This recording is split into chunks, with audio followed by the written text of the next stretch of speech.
Good morning students. जैसा कि हमने 10+2 फ्लेमिंगो बुक से the chapter 4 the writer start किया हुआ है। इसमें हमने पढ़ा था अभी तक कि कैसे वो पैडलर है वो आयरन मास्टर के घर जाता है और उस वहाँ पर उसकी सेविंग और उसके कपड़े वगैरह बदल दिए जाते हैं। और जब दिन के प्रकाश में आयरन मास्टर उसे देखता है तो उसे अपनी गलती का एहसास होता है कि उसने उसे गलत अपने साथी के तौर पे पहचाना। अब उसके आगे हम देख रहे हैं। अच्छा, शायद the iron master hesitating a little, थोड़ा सा हिचकिचाते हुए कहा, it was not quite honest, ये बिल्कुल भी ईमानदारी नहीं है। यू मस्ट एडमिट दैट, तुम्हें बता देना चाहिए था।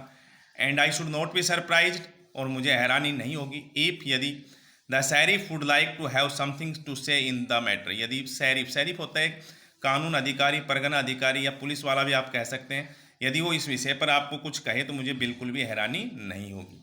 The tramp took a step forward, उस आवारा व्यक्ति ने एक कदम आगे बढ़ाया। And struck the table with his fist, और अपने मुक्के को मेज पर दे मारा।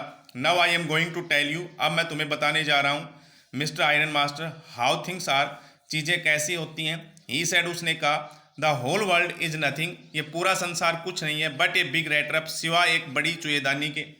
ऑल द गुड थिंग्स, सभी अच्छी चीज़ें, that are offered to you, जो तुम्हें प्रदान की गई हैं, आर नथिंग, कुछ नहीं है, बट चीज रिंड, सिवाय पनीर के छल्ले के, एंड बिट्स ऑफ पॉक्स, और छोटे से मांस के टुकड़े के अलावा, जो कि सेट आउट रखी गई हैं to drag a poor fellow into trouble, एक गरीब व्यक्ति को मुसीबत में फंसाने के लिए जो चीज़ें रखी गई हैं। And if the sheriff comes now, और यदि पुलिस अधिकारी अब आता है, एंड लॉक्स मी अप, और मुझे गिरफ्तार करता है, फॉर दिस, इसके लिए, देन यू, तब तुम mister iron master must remember, याद रखना चाहिए, दैट ए डे कम, एक दिन आएगा, when you yourself may want to get a big piece of pork, जब तुम चाहोगे खुद एक बड़ा मांस का टुकड़ा, and then you will get caught in the trap, तब तुम भी अपने आप को जाल में पकड़े हुए पाओगे।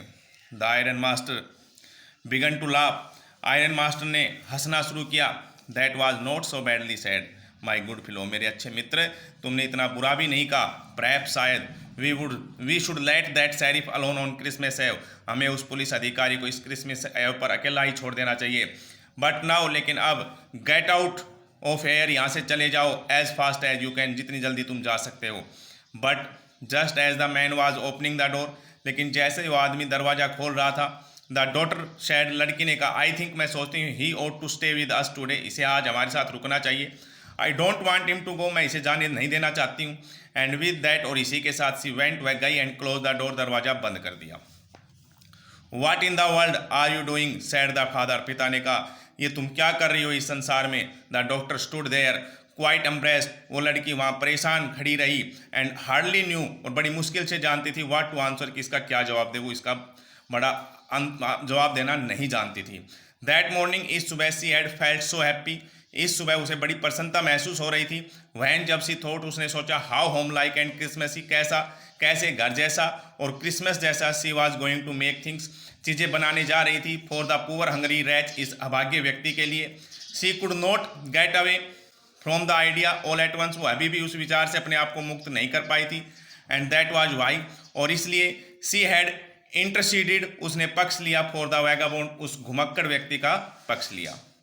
आई am thinking of this stranger here, said the young girl, उस जवान लड़की ने कहा, मैं सोच रही थी इस अजनबी के बारे में। He walks and walks the whole year long, वो पूरे साल भर चलता रहता है। एंड देयर इज प्रोबेबली, और यहाँ संभवतः, नॉट ए सिंगल प्लेस, कोई एकमात्र स्थान नहीं है, इन द होल कंट्री, पूरे देश में, वेयर, जहाँ ही इज़ वेलकम, जहाँ इसका स्वागत किया जाता है, and can feel at home, जहाँ ये घर जैसा महसूस कर सकता हो, ऐसा कोई स्थान नहीं है। वेर एवर ही टर्न्स, जहाँ कहीं भी वो जाता है, ही इज चेस्ड अवे, उसे भगा दिया जाता है। Always he is afraid of being arrested, ये हमेशा डरा रहता है गिरफ्तार होने, अरेस्टेड होने से डरा रहता है। एंड क्रॉस एग्जामिन, और पर्सन पूछे जाने से डरा रहता है। I should like to have him enjoy a day of peace with us here, मैं चाहती हूँ कि हैव हिम, उसके लिए इंजॉय करवाना, ए डे ऑफ पीस, एक शांति के दिन, विद अस एयर, या हमारे साथ, just one in the whole year, कम से कम पूरे साल में एक दिन। The iron master mumbled something in his beard, उस लो के व्यापारी ने अपनी दाढ़ी में कुछ बुदबुदाया। He could not bring himself to oppose her, लेकिन वो उसका विरोध नहीं कर पाया। तो डियर स्टूडेंट्स, यहाँ तक आप इसको स्टडी कीजिए, इससे आगे कल।